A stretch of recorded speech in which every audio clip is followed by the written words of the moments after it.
So good afternoon. So welcome. My name is Dodo Xu. I'm an assistant professor of sociology at Hong Kong U.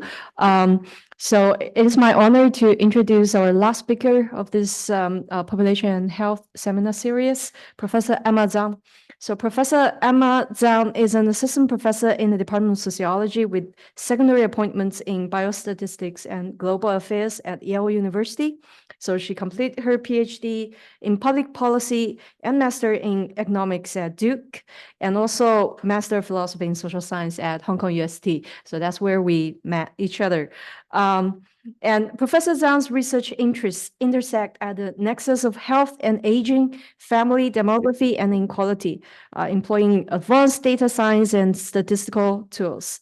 And she also develops and evaluates statistical methods to model trajectories and life transitions, aiming to understand health disparities from a life course perspective. So her work has appeared in many top journals, such as Nature Human Behavior, American Journal of Sociology, Demography, Population and Development Review, Psychological Methods, and JAMA Internal Medicine, etc.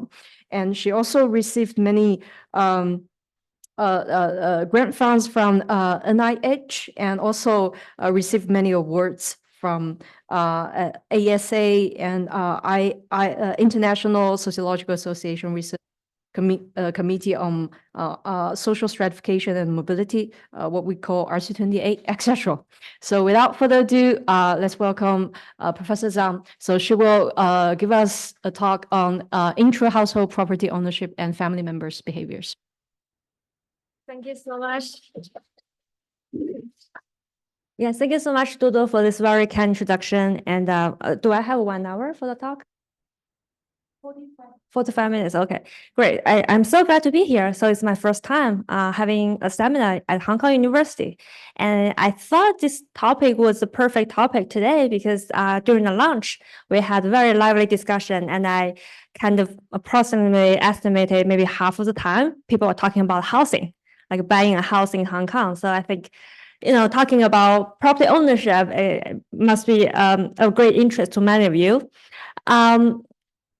So today I will talk about multiple projects along the same line.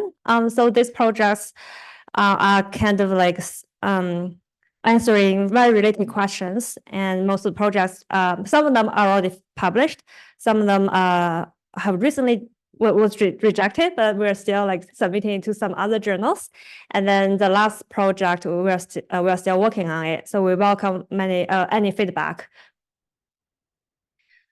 Okay, so let me start with gender equality, why it matters. At the beginning of my career, I thought I didn't need to explain this question to people anymore, but actually over the years, I realized that, actually people ask about this question very often, especially from the public. So why should we care about gender equality? If we are women, it's intuitive for us to care about gender equality. But if you're a guy, why should you care about gender equality?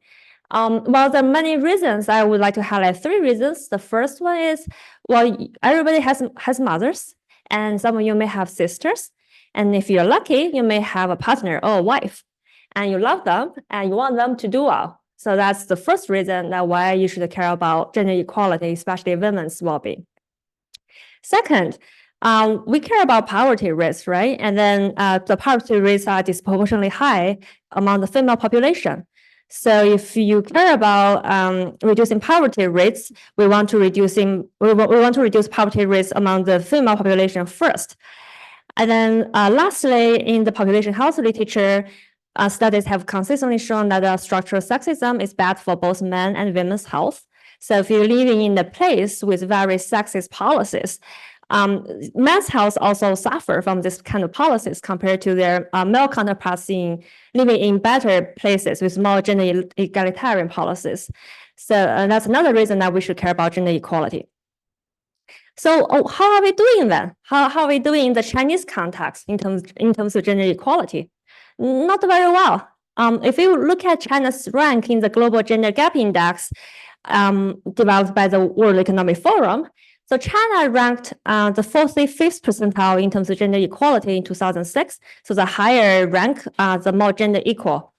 and has been continued to regress in the past decades. In 2016, China regressed to the 31st percentile. So I just checked the latest ranking in 2024. So China further regressed to the 27th percentile. So it's getting worse and worse. This is really surprising because typically when a country gets richer, it's getting more gender equal. So China is obviously an exception here.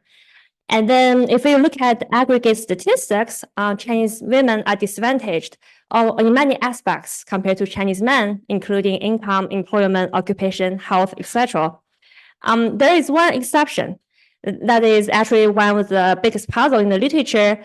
Chinese women on average have a much higher educational attainment compared to Chinese men, but still we see a very big gender wage gap. So women are making much less money compared to men.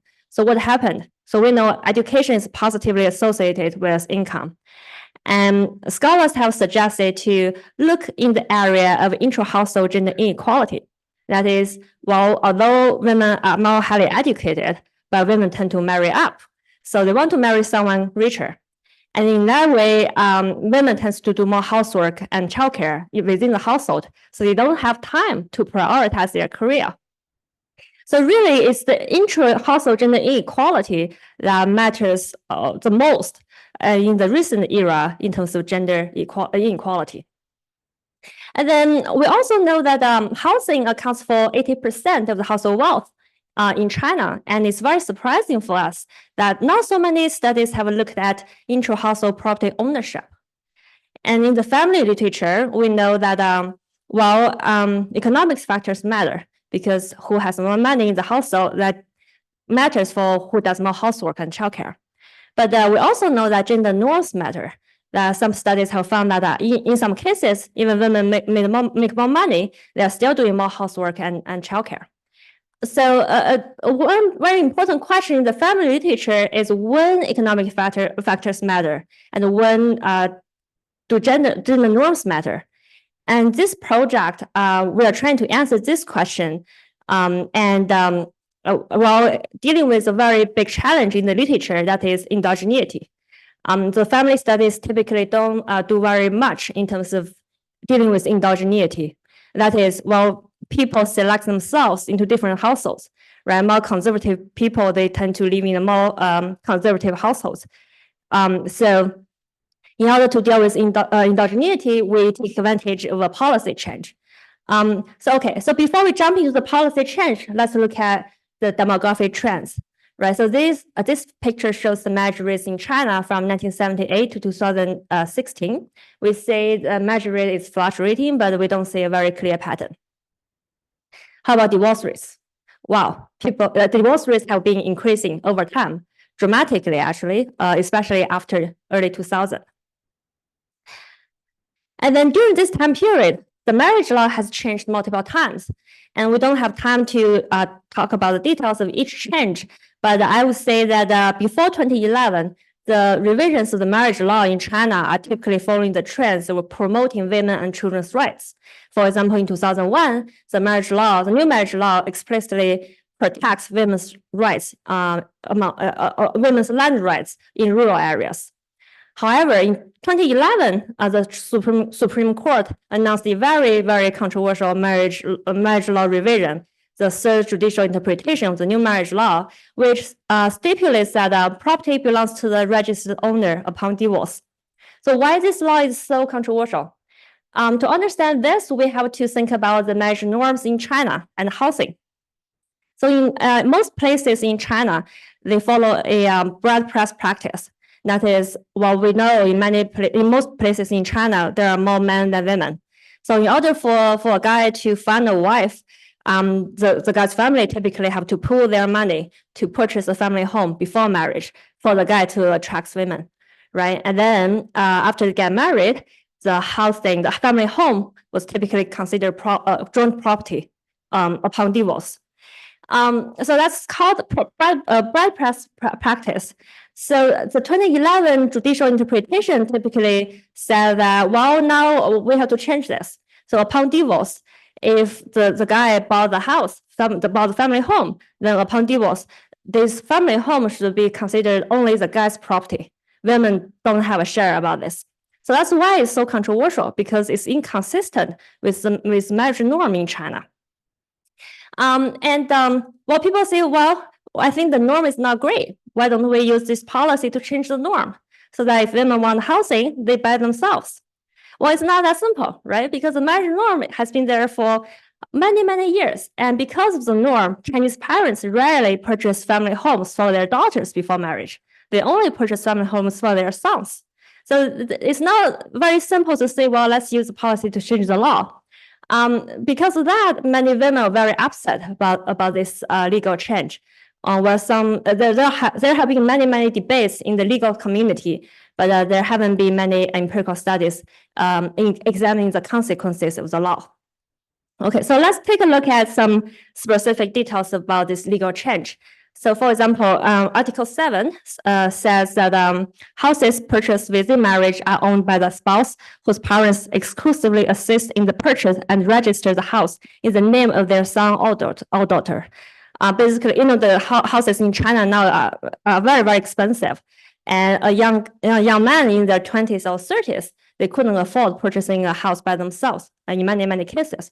So, as we mentioned, their parents typically chip in to help out. So this article basically said, well, if the guy's parents helped out, even only the guy's name is on the, even the houses were purchased within marriage after the guy and the woman got married. Upon divorce, it was considered only the parents' personal property.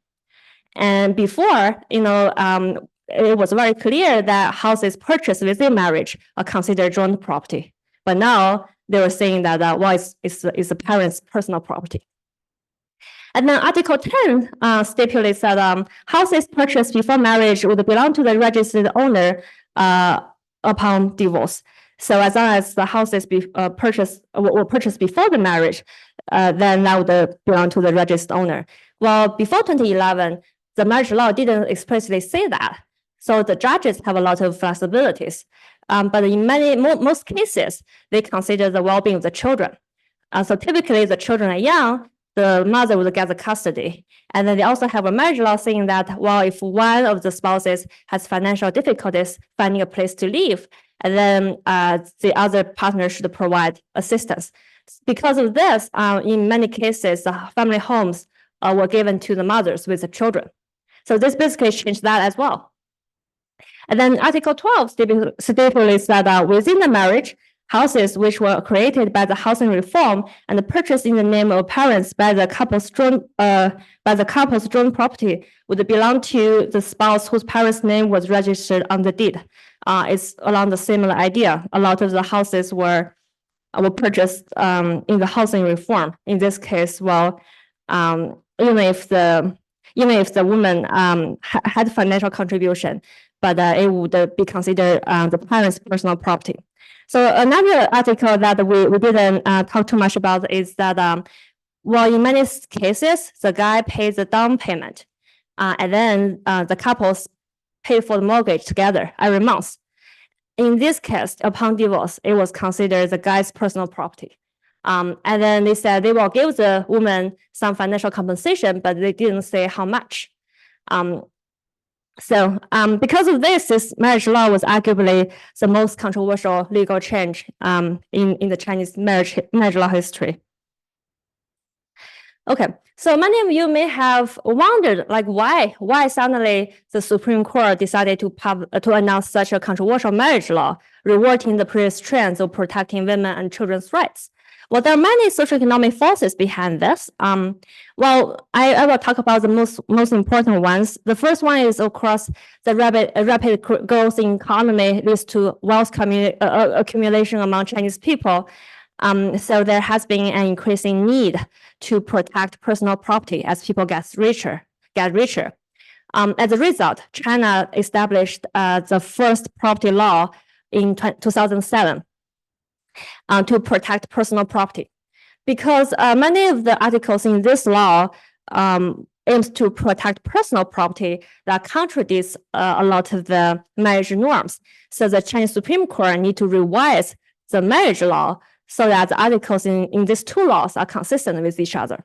So that's from the legal perspective, why they want to change the marriage law in that way.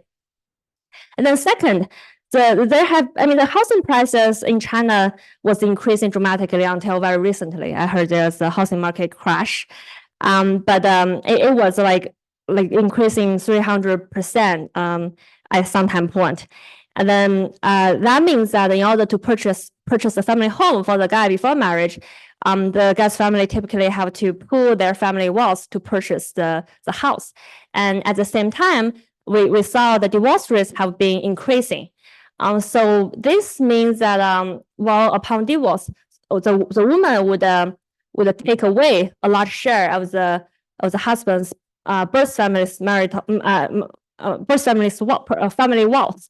So the husband's family increasingly felt this is really unfair for them. So women didn't pay much for the house, and then she has to take almost half of the family home upon divorce. So there was a strong need for families with sons legally to protect their personal wealth. As a result, it's not surprising to see more property disputes upon divorce in the past several decades. And the current marriage law doesn't have very clear definitions. They don't give very explicit instructions to the judges. So the judges have a lot of flexibility to make their rulings. At the same time, social media starts to become really popular in China. And then people start to post their divorce stories online, right? So oftentimes you say, well, there are two very similar divorce stories, but then the judges' rulings are very, very different. And then people start to say, well, the government is so corrupted. Well, that becomes a big deal. So the government doesn't want the people to question the credibility of them. So they really want to have a very simple, clear, and straightforward marriage law in order to reduce the flexibility of the judges. So if we look at the broader picture, look at the other policies announced around the same time, we see that actually this legal change is consistent with many of the other policies announced by the government aiming to rebuild traditional family. So they believe that rebuilding traditional family would lead to more social stability, which may hopefully increase fertility rates.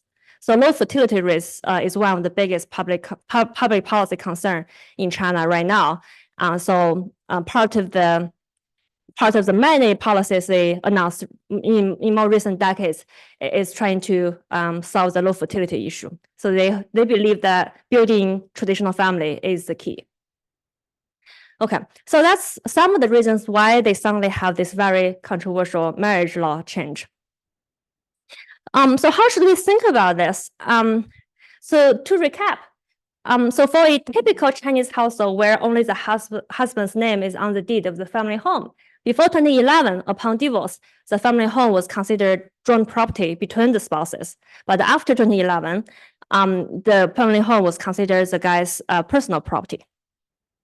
So that's the legal change. And a very famous classic economic model proposed by Gary Becker, which is called the unitary model, predicts that there will be no changes in women's and men's well-being. So Gary Becker is a very famous economist, Nobel Prize winner. He's also a very old-fashioned man. Within today's view, so he is the unitary model basically argues that it really doesn't matter whose name is on the deed of family home. If two people get married, they become a family, right? So the family, they love each other, so they should maximize the same utility. So it really doesn't matter whose name is on the deed, as long as someone in the family has the property rights, and then the family will be running towards the same goal. Of course, it's very idealistic. It's not surprising that this unitary model has been rejected thousands of times in empirical studies. The second more popular theoretical model is called the exchange, or some of the economists may call it the divorce right bargaining model. So this model predicts that this legal change will increase men's well-being but decrease women's well-being. So this model believes that people are selfish. So even two people after they get married, they're still selfish. So they maximize their own utility or well-being under a common household budget constraint. So in this way, the legal change leads to women to worry about their outside option. Right. So, for example, the key to understand this theory is really your well-being within marriage is determined by the options outside of the marriage. If you are really if your wife is really attractive, you probably want her to purchase whatever she wants because you want to keep her in the marriage because her outside option is so good, right? So in this case, if they get divorced, the women would lose a family home, right? So in this case, this model would predict women's well-being within marriage would decrease, while men's well-being within marriage will increase. And in sociology, gender expectations would predict that while couples won't just sit there and do nothing, they would make adaptations in response to the legal change. And a very famous line of literature is called the doing gender. So it's not surprising to say that a household, in an average household, women typically do more housework and childcare than men. But then in households where women are the breadwinners, we still see women are doing more housework and childcare than men. And studies have found that that's because in this kind of households, women are doing this on purpose in order to show they're feminine, in order to be consistent with the gender norms. In our situation, right, so the gender norm here is that the men should provide family homes and share the family homes with women in order to show they're masculine and they are the breadwinners, right? That is the norm. So the gender expectation theory basically predicts that while couples will do something in order to make the men's and women's property ownership status more equal so that it's more consistent with the gender norm. Okay, so as we mentioned that this project will try to contribute to the literature to answer the questions that when do economic factors matter and when does gender matter? Specifically, we try to answer two questions. First is, will this legal change shift gender norms, or will this legal change, or will gender norms counteract the anticipated effect of the legal change? In other words, like who will win, gender norms or the legal change? The second question is, well, this legal change basically is comparable to transferring property rights from women to men. Right? So then, while transferring property rights from men to women have symmetric effects compared to transferring property rights from women to men. So in other words, if we look at households where only the women's name are on the deed of the family home, will this women be better off because of this legal change? So in order to answer these questions, we use data from the China Family Panel Studies 2010, 2012, 2014, and 2016 waves. So this is, many of you must be very familiar with this, it's nationally representative. It's panel data set, and total response rate in 2010 is 81%, which is really high. And then there are only less than 10% observations lost to sample attrition. Our sample size is 22,544 married individuals. They were tracked in at least one follow-up wave, and the total number of person-year observations is 80,165. The main dependent variable in the first project is well-being, which is measured by the question, are you satisfied with your life, on a 1 to 5 scale, with 5 being very satisfied. We also looked at other traditional household bargaining outcomes, including work hours, housework hours, and confidence about the future. And we will employ a difference in differences strategy. So the idea is very intuitive, right? So we have two groups, treatment group and control group. And we assume that in the absence of the legal change, the well-being trends of these two groups would have been parallel. And therefore, the difference, the gap between the hypothetical well-being trend and the observed well-being trend is the treatment effect of our interest. that would have, I want to highlight that, well, the advantage of the DID strategy is it doesn't require the two groups to be comparable. In other words, they don't need to be apples to apples. So assumption here is really the parallel trends, right? So the well-being trends would have been parallel in the absence of the legal change. Okay, so the difficult part is how to identify our treatment and control groups. Now, we have 4 different situations in terms of intra-household property ownership between couples. The first group is only husband's name on the deed. The second group is both spouses' name are on the deed. The third group is neither spouse name is on the deed. And the last one is only the wife's name is on the deed. So the first group, we have almost 66% of people belong to this group, which is consistent with our hypothesis, or not with our guess, right? So in most Chinese families, they live in a house where only the husband's name is on the deed. And then for houses, both spouses' name on the deed, surprisingly, we only have less than 5%. And then we also have 23% of people, neither spouse name are on the deed. So in this group of people, some of them they're renters, they're renting. And some of them, they lived in houses provided by other family members. So I would say among the renters, right, it's actually a mixed group of people. Some people are really highly educated. They're just very liberal, so they don't want to buy a house. And some of them, they are like rural migrants. So they couldn't buy a house because they don't have the resources. So when mixing them together, we have a group of people with kind of comparable socioeconomic status compared to the first group. So the first group is our treatment group because this group will be affected by the legal change. And the second and third groups are our control groups, because theoretically, this legal change would have not changed any of the intra-household property ownership for these groups.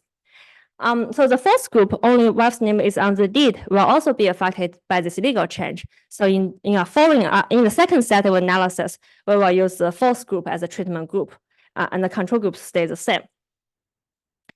Okay, so now let's look at some trends, right? So the assumption of the DID is parallel trend. Of course, this cannot be verified using statistics, but at least we could visually look at this. So I mean, the difficulty is that the CFTS, the first wave was in 2010, but we had some experimental waves in 2008 and 2009, only conducted in Beijing, Shanghai, and Guangdong. So it's not perfect, but at least we could take a look. As we can see that before 2011, this is for women's well-being. So there are maybe arguably, parallel before the legal change. And then in 2012, we see that women in the treatment group, their well-being dropped dramatically, but then it recovered a little bit in 2014 and further recovered a little bit in 2016. So we do see a reduction in well-being for women in the treatment group. If we look at men's well-being, we see the trends actually are more parallel before the legal change, right? And then, however, we didn't see any significant changes after the legal change. So these figures tend to tell us that, well, there could be some effects among women, but we don't see many obvious changes among men. Well, let's do a more formal statistical analysis to see whether these are the findings we have. So we apply a DID strategy using an individual fixed effect model specification. So in this model, YT is the subjective well-being and trait I is the treatment group indicator. And we look at both the short-term effect and the longer-term effect by separating the years. So year 2012 and post-year 2012. And then X IT includes a quadratic in age. Now we have a year fixed effects and the individual fixed effects. So we can talk more about the statistics after, at the end if people have questions. Now let's look at the results. So let's first look at whether this legal change actually had made a difference. Divorce probabilities. So the idea is that well, in China and also in most countries, 70% of the divorces were initiated by women. And therefore, we would hypothesize that well, this legal change may make women more afraid of divorce their husband, because if they get divorced, they have nowhere to go. They don't have the family home anymore. And in our data, we did say that. We say both in 2012 and after 2012, we see this legal change significantly reduced divorce probabilities among couples. How about well-being? And consistent with the trends, the parallel trends figure we just saw, indeed, we see that among men, we don't see any significant effects, but among women, we see a significant reduction among women in terms of well-being. However, we didn't see longer-term effects. So people may ask, like, why no long-term effects? Why, like, women are just unhappy for a little bit, but later on we lost statistical significance?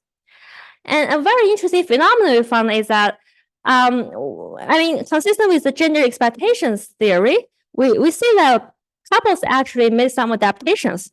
Specifically, well, if it's very interesting. So if your wife is not happy about this legal change, right, there are many things men can do to make their wife feel more secure.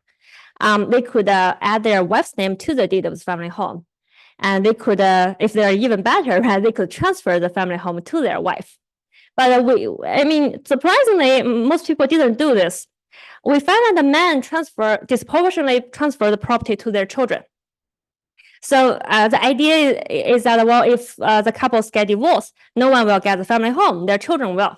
So it's a really Chinese way to deal with things. We don't see this in any other countries. And specifically, by 2016, 42% of the families in the treatment group changed the property status. Around 30% transferred ownership to their children, and 9% added the wife's name to the deed, and only 3% transferred ownership to the wife. When I presented these results to American audience, they are so surprised how few of them actually added the wife's name to the deed. Okay, now let's look at some results for other bargaining outcomes. So in 2012, we have measures for work hours and confidence about the future. We see that, well, among men, we don't see any changes, but among women, we see women are working more, and women are also less confident about the future. So less confident about the future is not surprising. It's consistent with the reduced well-being. And we also say they're working more probably because they feel more insecure. They want to establish their own career just in case they got divorced and lose the family home. After 2012, we also have an additional measure of housework hours.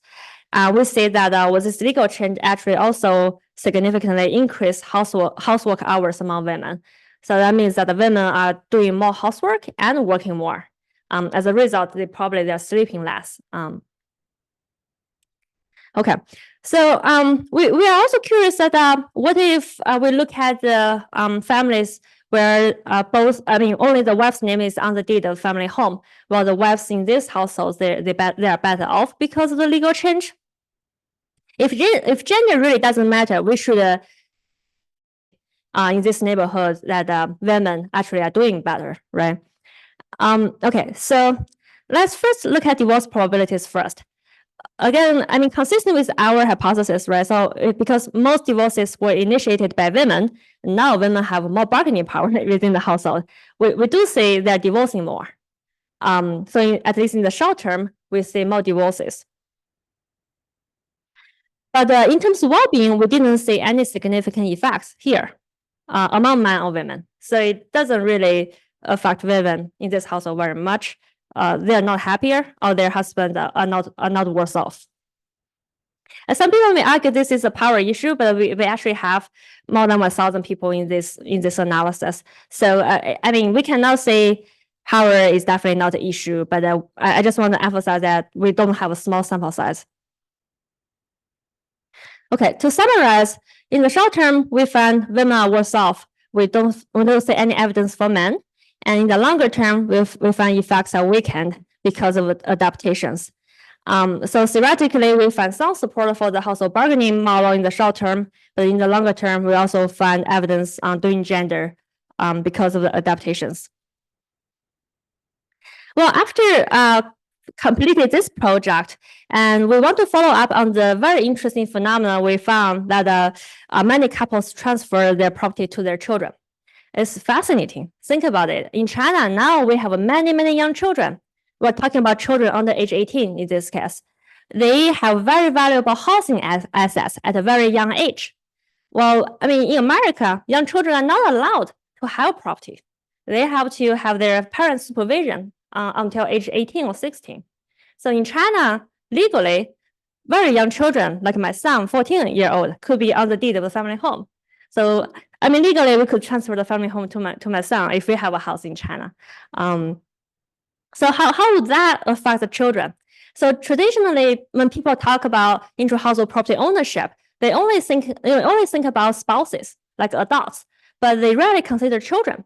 But children can be a player as well. I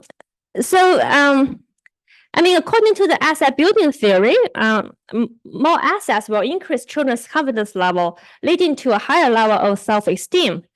So we hypothesize that children's undesirable behaviors, such as smoking, drinking, like arguing, quarreling with parents, right? And this kind of undesirable behaviors will further decline by the legal change. So we want to empirically look at this. So we look at a variety of undesirable behaviors among children, including frequency of smoking, drinking alcohol, visiting internet cafe, visiting KTV, visiting disco bars last year.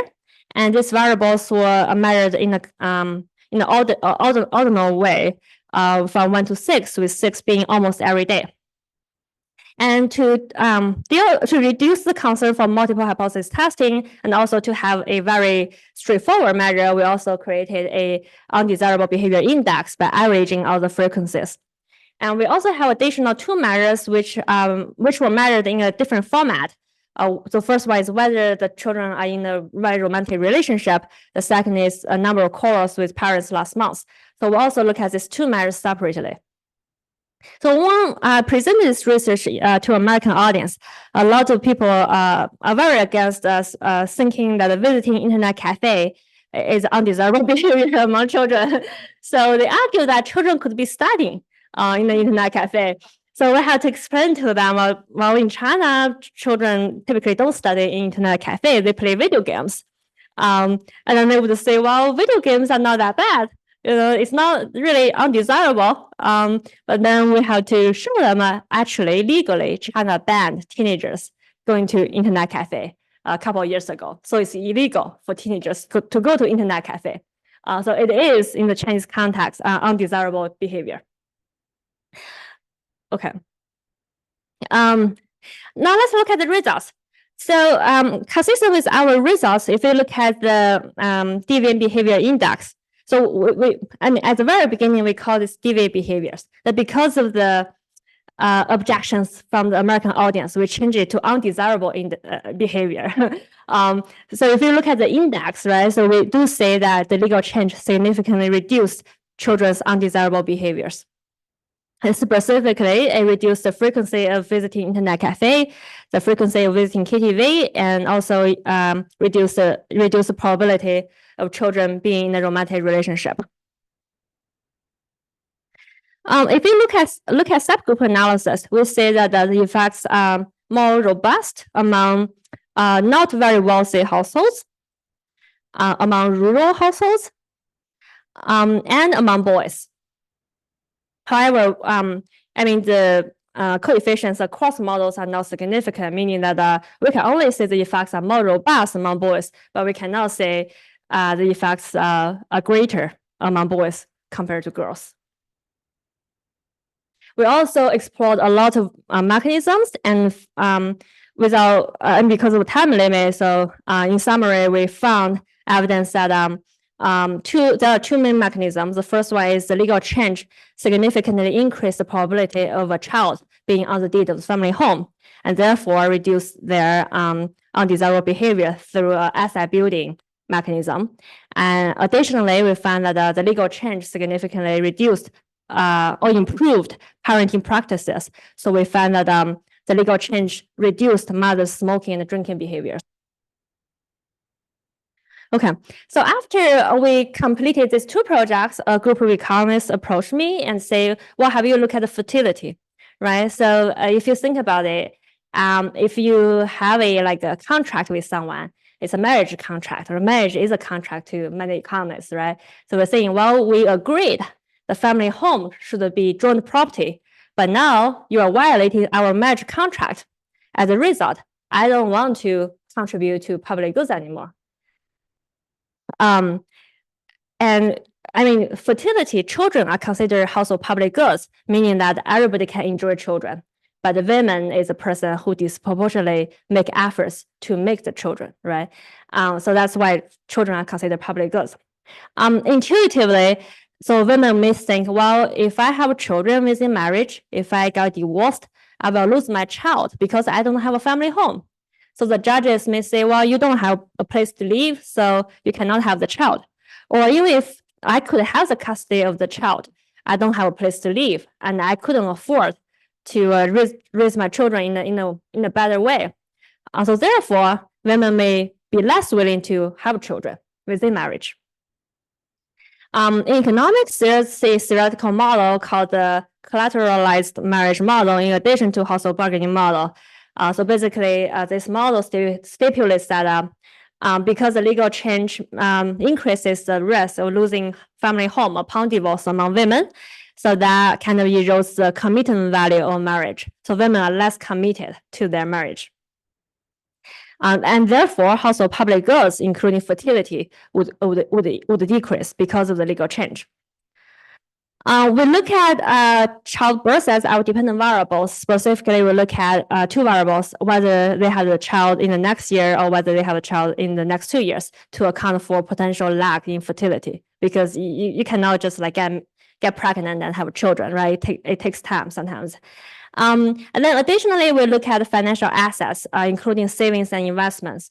So intuitively, if you are less certain about your marriage, you're more insecure, you may want to spend the money on yourself. Maybe have some plastic surgery so you look more beautiful, or you could pursue further education, invest in yourself.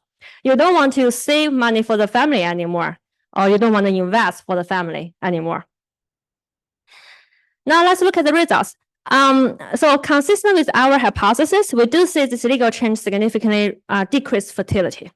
And although the results are less clean, but we also see the legal change reduced savings and investment among the treatment group.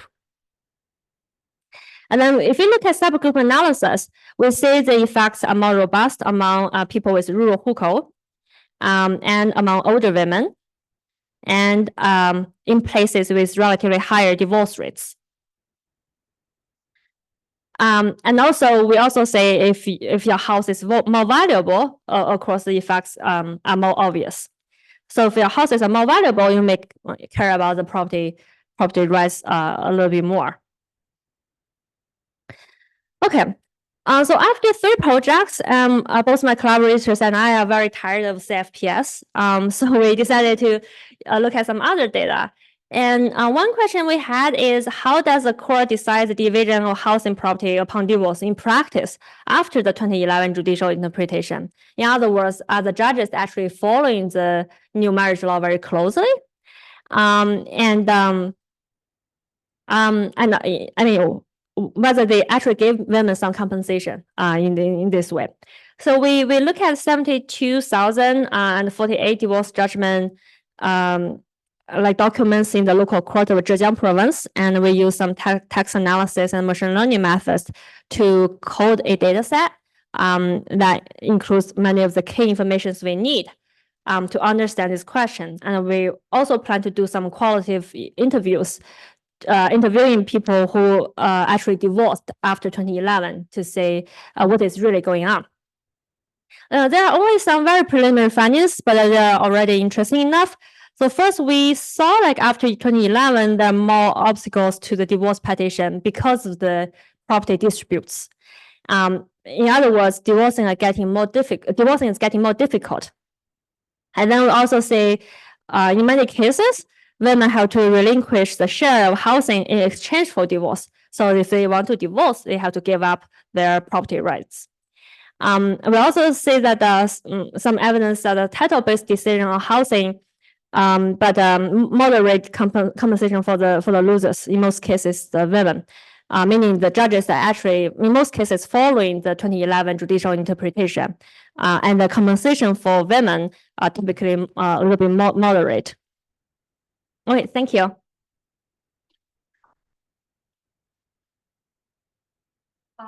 Thank you, Emma, for your presentation. So now we can open the floor for questions. Yeah. Thank you for having done this project of super amazing. And actually, I'm curious about the age range of children that couple transfer the house to. Because as time goes by and also the age of children increase, maybe they need a home to form a new, like, to form their own home, right? So I'm wondering the age range of children that receive the house. Yeah, this is such a good question. So there's one argument, right? So maybe it's not that parents transfer property to their children because of legal change, but they transfer property to their children as children get older. I mean, children in our data set are under age 18, and we look at the age of transfer. So if age matters, we shouldn't see any significant differences in the average age of transfer across years. And we actually show that the trends are kind of parallel, meaning that before 2011 and after 2011, the average age of the transfer didn't change very much, meaning that it must have something to do with the legal change rather than children are just getting older. Thank you.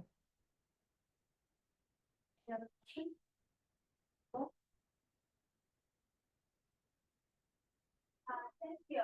Thank you for such a wonderful talk. I'm very interested in the qualitative interview. Mentioned the last project talking another about that. Are they conducted with the judges or with women, husband and wife involved in the divorce? What kind of questions do you ask them to provide more insight about the underlying processes? Which either make the judges make some compensation for the women, or how the husband and wife may really partner with each other throughout the process. How about that? Yeah, thank you so much. The short answer is we haven't done much for the interviews. We plan to do it. So the last project is very ambitious, and I'm very excited about this, but it's also so labor intensive. So we, to talk about the journey a little bit. So we first got the 裁判文书, like the divorce court cases from a collaborator, Ethan Mickelson from Indiana University. So, currently, if you want to download these documents from the website, you cannot find them anywhere because the government kind of took them off. But then Ethan is an American professor, and he kind of like downloaded all the documents like 15 years ago. So he still has all the documents. So we first got these documents and we tried to code these documents. And at that time, we used a rule-based model, rule-based algorithms. And because we also tried supervised machine learning, it didn't work very well in the Chinese context. The Chinese characters are so complicated that the supervised machine learning actually had a very bad performance. So we switched to a rule-based algorithm, and then also manually code many documents just to make sure the rule-based algorithm does a okay job. So we're done with that part. But then more recently, we actually got more documents for all the provinces in China. And then ChatGPT became like a very useful, powerful tool. So we're actually pursuing another strategy, which is use AI to do more coding. So we're in the process of doing that. So that's the coding part. And then for the interview part, we have some plans. So we first want to interview the couples who actually got divorced, right? So I think Jia had some really good ideas about talking about like the negotiations between men and women in the divorce process. So we are in the process of trying to find those kind of couple. And we are also interested in talking to the judges, although this may be more difficult. So I know like the Hong Kong U has a very powerful law school, so hopefully I could meet someone here. But it would be great to talk to some judges as well. And very interesting, we also thought about talking to the couple's parents and say, because in many cases, the parents actually financially contributed to the purchase of the family home. And then it would be interesting to talk to the parents as well. But I would also welcome any other thoughts of people who we should interview in order to better understand the process.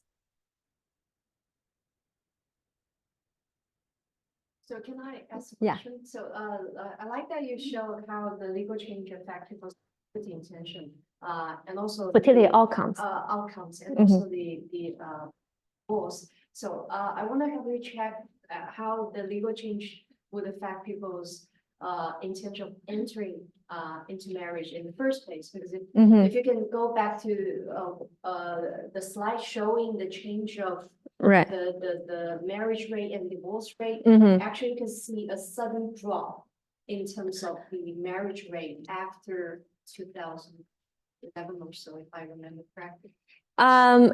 Okay, so let's take a look. But that's a very good question. So my collaborator, who is an economist at Renmin University, they published a paper in Journal of Development Economics.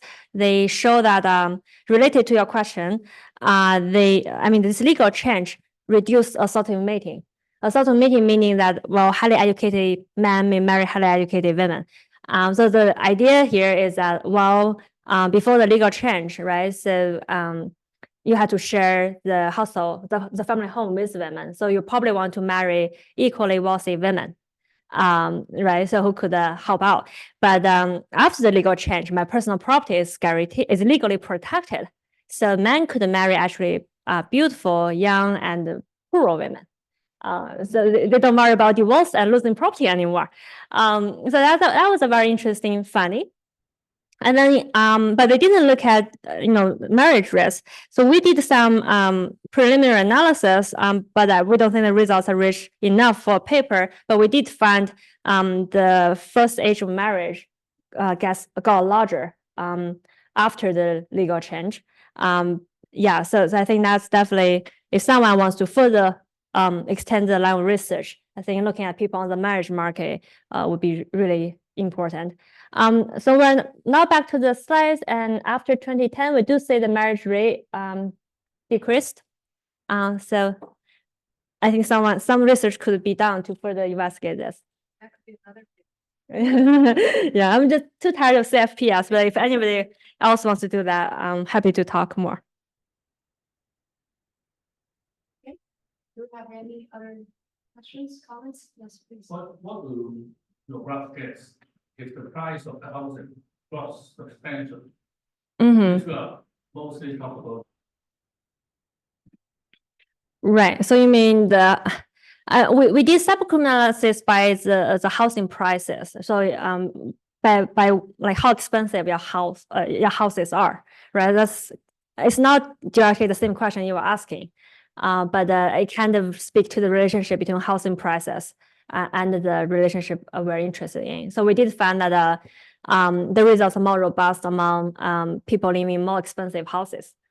So back to your question, if the housing prices are very low, right? Would people still care about property rights? I would say yes. Even if the housing prices drop, it's the most expensive asset for most Chinese households. So currently it accounts for 80% on average of the household wealth. But if the housing prices dropped, even dropped to 60% of household wealth, it's still the most expensive asset for a household. Thank you.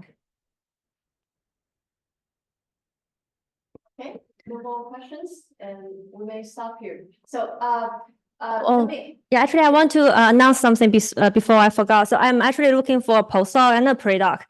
So if you know anyone good, please feel free to reach out to me. Thank you. Feel free to reach out to.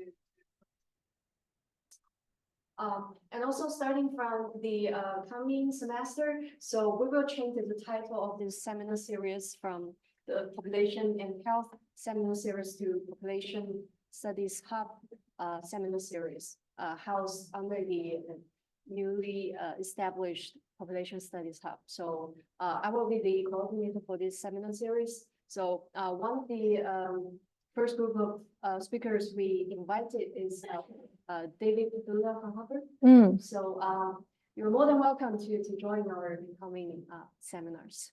Okay, thank you all for coming. Thank you.